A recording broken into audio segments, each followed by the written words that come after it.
situations and outages, that sort of thing. Folks, it was talked about, used to know each other, maybe in some areas where there's been an influx of new people, maybe not so much, so they talked about, you know, building that back up.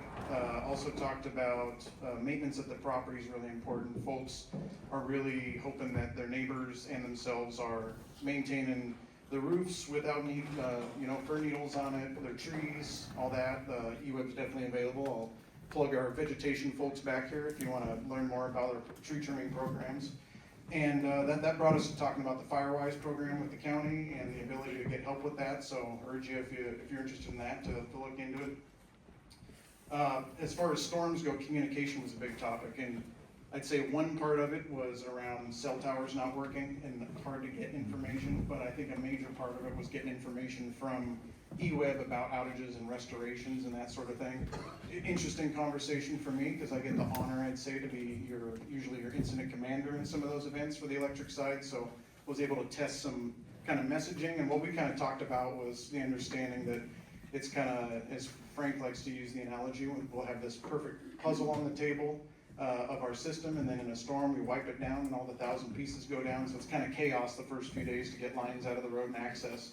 But after that, the picture starts coming clear, and frankly, the map in that chaos days, not going to help out a ton. But what we talked about is us looking at a way we can send out some more general, hey, this area is going to be about a week or 10 days, so you can prepare. This area is going to look like this. So that's something I'll take back and test a bit with our folks and see how we can achieve that.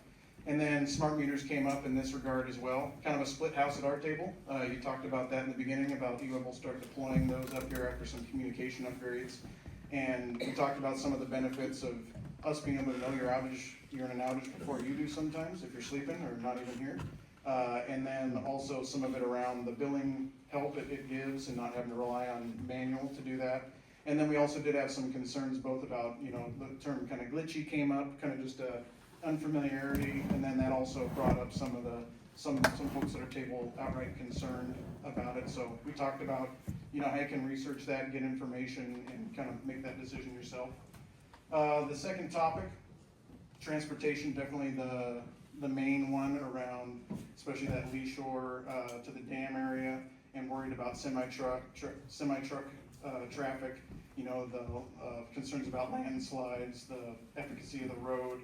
Another topic that came, and we did go through each one of the options and really took a chance to make sure everybody at the table knew that there's public listening sessions coming up, make sure that they know to make sure they go to those and how we're going to use it in our triple bottom line for the social impacts. Wildlife impact came up a lot. Folks that live right in this area and witnessed the drain down of Walterville Pond and what that would look like for the lake. And then recreation, you know, recreating on the lake was another concern. And then that brought us to also rates. You know, we talked a bit about the economics and why the decision and what impact it may have on the rates, and worried about that going up over time.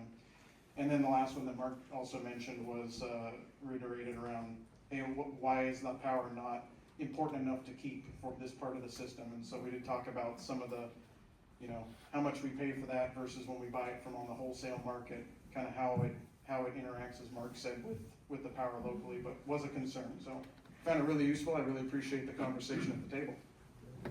Okay, thank